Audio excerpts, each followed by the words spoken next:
In Cincinnati, the first of 3 public budget hearings is set for tonight. It starts at 6. Hundreds are expected to come out in person or on Zoom. And many may want to talk about the funding for the city's police department. Reporter Marielle Carbone is live downtown. Marielle, what's the big concern here?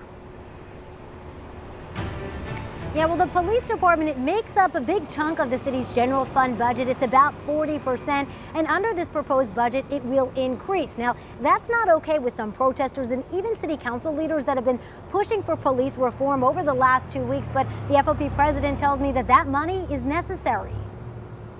I can't breathe. These calls from protesters have led to a new call to defund the Cincinnati Police Department. We were here to ask the mayor to defund the police. It comes as Cincinnati plans to increase police spending in 2021 by about $1 million.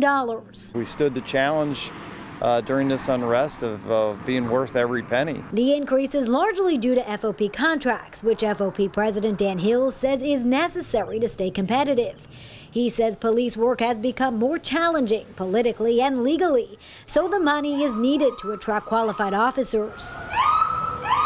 We're trying to pull a rabbit out of the hat, trying to monitor the crowds that we still are getting in protests, and then the shootings and the homicides in Cincinnati have not let up at all. As far as defunding the police, he says that's not an option. It's the most expensive part of the city's budget, but without us, you have no city. He believes it would unequivocally change the city by decreasing safety and security for the many things that make Cincinnati, Cincinnati. So whether you're talking about the Reds, the Bengals, FC Cincinnati, all the cherished treasures of Cincinnati, the parks, none of them could be enjoyed if you don't have law and order. We are not saying, disband the police. We are saying that we can demilitarize the police. We can take funds even within the police budget and direct those funds to community-oriented policing.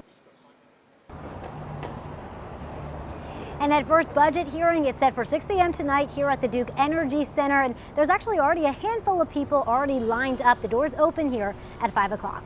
Reporting live downtown, Marielle Carbone, WCPO 9 News.